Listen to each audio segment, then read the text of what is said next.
Spawners are some of the most unique and fun towers to use, summoning powerful units along the track to help you defend. TDS has a total of 6 spawner towers, with some being significantly better than others. In this video, I'll be looking at the stats, values, abilities, and uses of these towers, and give my personal rankings of how good they are on a tier list. So, hit that like button and subscribe, and let's get started. I want to clarify that I'm not including the engineer in this list because the sentries are more like towers than units. Starting off, we have the mascot of the Blue Head Mafia, the Crook Boss. This is a mix between a spawner and a regular tower, attacking with a Tommy gun at max level, and summoning a variety of crook units, spawning more as you level it up. It only costs 600 cash to place, meaning you can get it on the first wave. At level 0, the tower itself attacks with a pistol, dealing 3.18 DPS. While that's not very impressive, it makes up for this with the fact that it spawns pistol crooks every 35 seconds. They deal 1.53 DPS and have 10 health. With the help of its crooks, a level 0 crook boss is actually able to last until wave 7 in follow mode, which is as long as 3 golden scouts, although this is incredibly slow. At max level, for a total of 15,950 cash, and now attacks using a Tommy gun, dealing 55.56 DPS. It also has way more units, spawning an upgraded Tommy crook every 20 seconds and 2 pistol crooks every 25 seconds. As with most spawning towers, calculating the DPS is a bit complicated, but because of the high spawn rate, you can expect roughly 4 pistol crooks and 2 upgraded Tommy crooks for each max crook boss on the map at a time. The pistol crooks will add a total of 6.64 DPS, and the upgraded Tommy crooks will have a total of 42.56 DPS. If we add that to the DPS of the actual crook boss, we get a sum of 104.24. That's a value of 6.54, which is great, especially for a DPS above 100. It also has an alright placement limit of 6, meaning you can get a max DPS of 625.44. That's not super high, so you'll mainly be using it in the early to mid game. On top of that, it's pretty unreliable, since a large portion of its DPS comes from units. Therefore, I'd only recommend using it as a sub DPS. Another issue is that because the crooks have such low health, they get absolutely destroyed on wave 40 whenever the boss decides to stomp.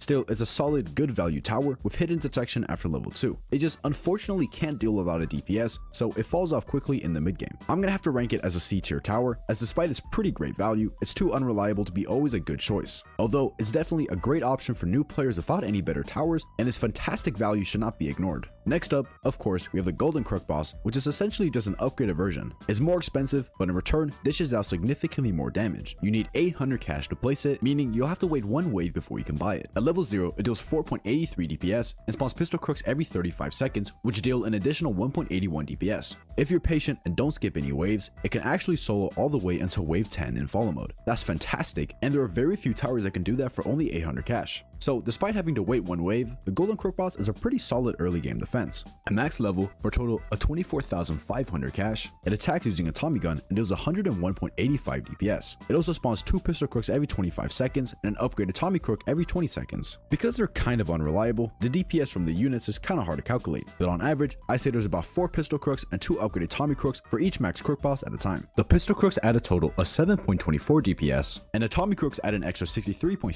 DPS. When combined with the actual crook boss, we get a total of 172.39 DPS. That's really high, being 42.76 more DPS than a max golden minigunner, and considering its price, that gives it a value of 7.04, which is almost as good as a golden scout. Considering it has a placement limit of 6, that means the max DPS you can get using the crook boss is 1034.44 DPS. This means the golden crook boss can be useful throughout the entire game, as it has great value, a pretty cheap price, yet high DPS. Also, it gets hidden detection after level 2, although there is a big flaw, with that being that a large portion of its DPS comes from its units. Units are inherently unreliable, as the amount of them will always vary depending on the wave. Also, they die super easily due to their low health, so bosses on wave 40 can stomp and clear a significant amount of the crook boss's DPS. With this in mind, because it's pretty unreliable, you should only use it as a sub DPS. Still, the Golden Crook Boss is a great tower. I'm gonna put it as a solid A tier, as it's got fantastic value and DPS, it's pretty versatile, and just kinda unreliable. Still, the Golden Crook Boss is a great tower, so it ranks pretty high. Next up, we have the Military Base. This tower spawns military vehicles, which become progressively stronger as you upgrade it, with it at max level spawning a futuristic railgun tank. Also, after level 4, it gets an airstrike ability, which can be targeted at any spot on the map and deals huge splash damage. It costs 400 cash to place, and at level 0, it spawns a basic Humvee every 50 seconds, which has 30 health. For only 200 more cash, you can nearly halve the spawn rate down from 50 to 35, increasing its DPS from 0.6 to 0.86. Either way, its DPS in the earlier levels is really bad. It does kind of make up for this this with the fact that it technically has full map range, and the level 1 military base on follow mode can actually defend until wave 6 by itself, although this heavily depends on the map and it's super slow because you can't skip any waves. Still, surviving until wave 6 ain't bad, and it's surprisingly good for how horrible its DPS and value are. At level 3, the Humvee gets a mounted gun, which makes it significantly stronger. Using the gun, it's able to mow down enemies before it even has to ram into them. However, the military base becomes really good at level 4 for a total of 10,600 cash, where it now spawns tanks and gains the powerful airstrike ability. The tank gets a powerful cannon dealing 50 splash damage, which combined with its machine gun now deals a total of 64.75 DPS.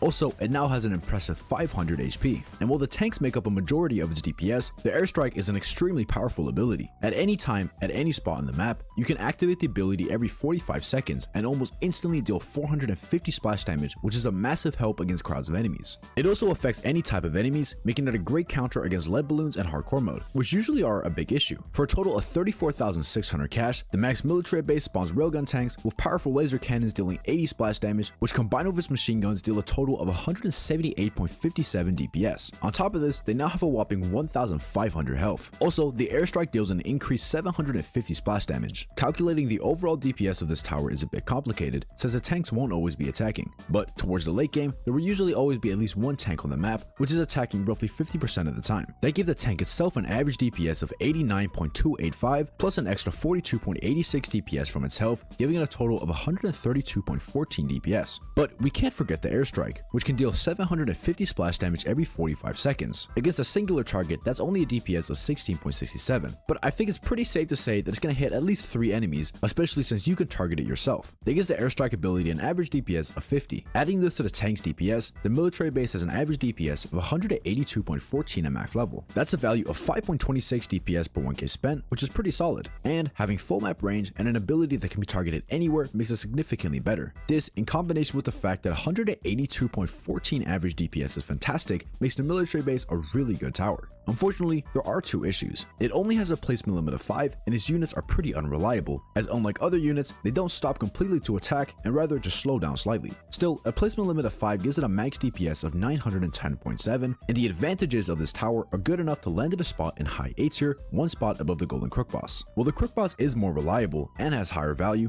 I say the ability overall gives the military base the advantage. It's just really good at taking out specific crowds of enemies. Next up, we have the Necromancer. This tower attacks using a staff, shooting magical piercing bullets. As it deals damage, it places gravestones, which when you use the ability, break into various skeleton units. It costs 1,650 cash to place, so it's too expensive to use in the early game. Also, objectively, every level before max level is terrible. The piercing magic attack usually only hits 1 enemy, the skeletons aren't strong enough, and it's too expensive. For example, let's take a look at the level 3 Necromancer. For 15,000 cash total, it does 26.53 DPS. It can hit up to 3 enemies, but that usually doesn't happen unless you have it placed in front of a straight path. That DPS gives it a value of 1.65, which is so bad. But to give it some credit, once you do use the ability, the skeleton units can actually deal some decent damage. It can place a max of 7 graves, and can spawn giant skeletons, which have 250 health, and skeleton knights, which have 100 health and can attack enemies, dealing 35 damage every 0.658 seconds. The skeletons it spawns are randomized, but if we assume it spawns 3 giants and 4 knights, and we assume that the knights attack the enemies at least once, that'll be a combined damage of 1,290. That's pretty high, but it takes forever to rebuild its graves at this level, placing down 2 graves every time it deals 30 damage. Considering its low DPS and the long animation it takes to spawn graves, the damage from the skeletons isn't enough to save it. However, everything changes once you max it out for a total of 43,500 cash. Its attack switches out completely, now shooting continuous beams at 7 enemies, dealing 64.94 DPS to each one. That's a total of 454.58 DPS, which is basically guaranteed as long as there's just 7 enemies within its range. Considering the Necromancer has some pretty impressive range, it's almost always going to be dealing this amount of damage. Also, its graves get significantly better. When activated, they now create an explosion which deal 300 splash damage each. If we use them over a crowd,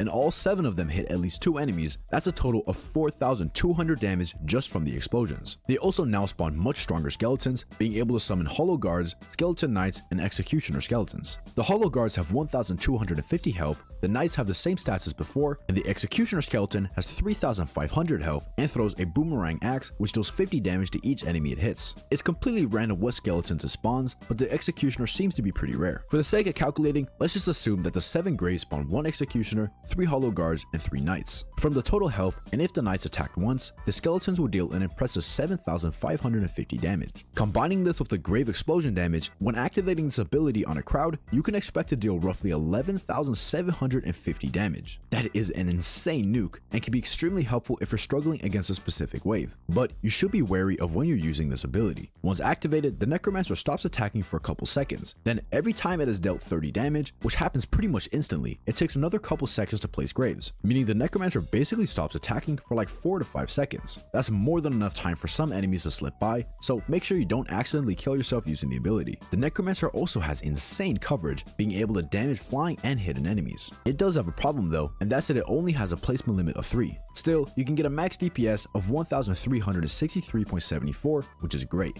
But I wouldn't recommend using this tower for single target DPS, as it's really only good against crowds when it can attack the maximum of 7 enemies. It's kinda hard to rank this tower, since every level before max level is D to F tier, but max level is arguably high A tier. So to balance things out, I said the Necromancer is a mid B tier. Just don't place it until you know you can max it out, and that means you'll only really be using it in the mid or late game. It's incredibly high DPS, and super powerful ability can come extremely handy. Just make sure you know how to properly use it. Next up, we have the Elf Camp. This tower spawns various elf units, unlocking more as it levels up. It only costs 300 cash to place, meaning you can get 2 of them on the first wave. At level 0, it spawns a basic elf every 15 seconds, which has 8 health and just rams into enemies. 2 level 0 elf camps can do surprisingly well in the early game, lasting until wave 7 in fallen mode. That's really impressive, and is as long as 3 golden scouts can defend. This is extremely slow though, and you can't skip any waves. Each level of the elf camp is pretty good, but level 2 is a good choice to deal with early bosses, as at this level it now also spawns snowball elves, which deal 0.99 DPS and are great at chipping down slow high health enemies. Also, level 3 is a cheap option against crowds, only costing 2,275 cash total, and now also spawning bomber elves, which ram into enemies and cause an explosion, dealing 35 splash damage. But things get really good at max level. For 15,275 cash, it now spawns gunner elves and guardian elves every 25 seconds, ripped elves every 50 seconds, and gift bombers every 80 seconds. The gunner elves shred enemies with burst attacking snowballs, dealing 34.93 DPS each. The guardians attack using a sword, dealing 29.53 DPS, the ripped elf has 800 health and throws a huge snowball, dealing 34.93 splash DPS, and the gift bombers fly above and past enemies, chucking down bombs beneath them, dealing 19.92 DPS. Now, I say out of any tower, this one has the most varying DPS. There's a ton of different units on the map at all times, which all attack differently. In my military base versus elf camp video, which admittedly is pretty old, I calculated that the elf camp on average deals 189 DPS. This of course is going to change a lot depending on the wave,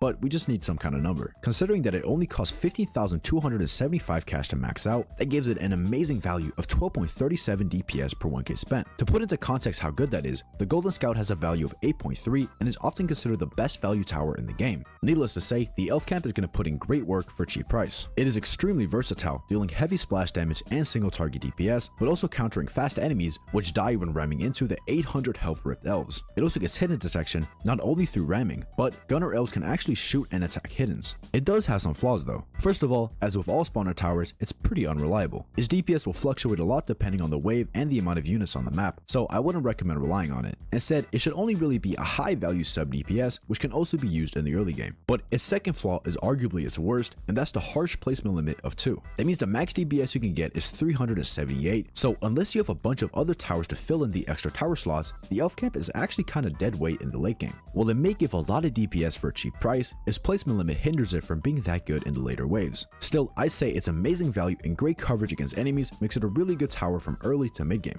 So I'm gonna rank it as a B tier above the Necromancer. If its placement limit was something like 4 and it wasn't so unreliable, I would easily put it in A tier or even S tier. Each elf camp that you do get is amazing, it just doesn't have a high enough placement limit. Next up, we have our final tower, the Mercenary Base. This one has a lot to talk about, so strap in. It spawns military units, unlocking new ones and upgrading previous units as it levels up. On top of this, it has a unique trait of letting you choose which units to spawn, has a powerful ability, and gives a powerful buff to nearby towers. It costs 1,200 cash to place, and at level 0, it spawns a rifleman every 37.5 seconds, which deals 5.91 DPS. Unfortunately, that's too expensive to be used in the early game, but already at base level, it can deal some pretty good DPS once the unit starts stacking up. As you upgrade it, you unlock the Grenadier, Field Medic, and Riot Guard. After level 4, it has 3 different unit queues for for spawning, so you'll be getting a lot more units. At max level, for a total of 71,400 cash, the units are significantly stronger. The Rifleman deals 29.71 DPS, the Grenadier deals 67.57 splash damage, the Medic, I'll talk about in a second because he's different, and the Riot Guard has 2,250 health, 15 defense, and attacks using its shield, which deals 29.76 DPS and stuns for 3 seconds. All these other units are amazing for dealing damage, but the Field Medic is pretty unique. At max level, it can target 4 different units and applies both a shield and heals 38.46 health every second. The shields are able to fully ignore a single attack before disappearing. However, if a unit with a shield ramps into an enemy, the shield is equivalent to its health. The Medic can be super helpful when it comes to stacking units and making sure they don't die. Also, it can make Rioters deal double the amount of damage. In terms of dealing DPS, the best units are definitely the Rioter and Grenadier. Compared to the Rifleman, the Grenadier is objectively better in every single way.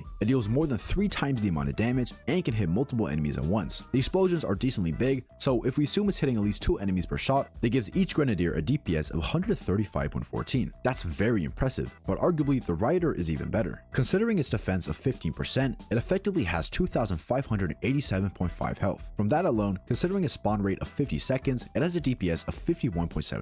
But it also attacks enemies with its shield, dealing 30 damage every 1.008 seconds and stunning for 3 seconds. On average, in the late game, I'd say you can expect like 2 to 3 attacks before it dies, so for this example, I'm just gonna assume it hits 2 times before being killed. That'll add an extra 60 damage, which isn't huge, but the stunning is nice. That boosts its overall DPS to 52.95. While this isn't nearly as much as the Grenadier can deal on average, there's a situation where the Rioter is definitely better, and that's when using the ability. For 2,500 cash, you can call in all of your selected units onto a specific spot on the map. If you use this ability with the Rioter equipped in every single slot, it will deal 7,762.5 damage, which is insane. The ability has a cooldown of 40 seconds, so even just spamming Rioters with this ability will give the Merc base a DPS of 194.06. Placing more Grenadiers is also an option, but the raw DPS of the Rioter ability in my opinion is more effective as it's more reliable. Before I start talking about the buff, how much DPS is the Merc base actually dealing in total when accounting for its units and ability? Well, it's going to largely depend on the units. While the Grenadiers might be able to dish out more DPS, since the Rioter is going to be the most reliable form of damage, that's what I'm going to use to calculate the overall DPS. So let's assume we have all 3 slots equipped with the Rioter. We previously estimated that each Rioter is going to deal about 52.95 DPS, so 3 of them will give them an average DPS of 158.85. If we add that together with the ability, we get a grand total of 352.91. That's crazy good, but it's really expensive. So its value is still a decent 4.94 DPS per 1k spent. There is, however, one huge advantage of this tower which I haven't discussed yet, and that's the passive damage buff it gives to all towers within its range. After level 3, for a total of 11,400 cash, it gives a passive 10% damage buff to all towers within its range. At max level, this is increased to 20%. I don't think I need to explain why this is ridiculously good and arguably the best part of the tower, but for the people that don't understand, let me try and give an example. The range is pretty small, so let's say you've crammed 15 max golden minigunners within its radius. Without the buff, the minigunners would have a total DPS of 1,944.45. With the 20% damage buff, this is increased to 2,333.34. That's an extra 388.89 DPS just from the Mercenary Base, and this is a pretty tame example. You can cram way more DPS into its range, especially if you're using a DJ. If we add that extra DPS to its own DPS, the Mercenary Base is going to be giving us a total of 741.8 DPS. That's a value of 10.39, which is incredible. The Mercenary Base is an amazing tower for dealing DPS and provides game-changing support.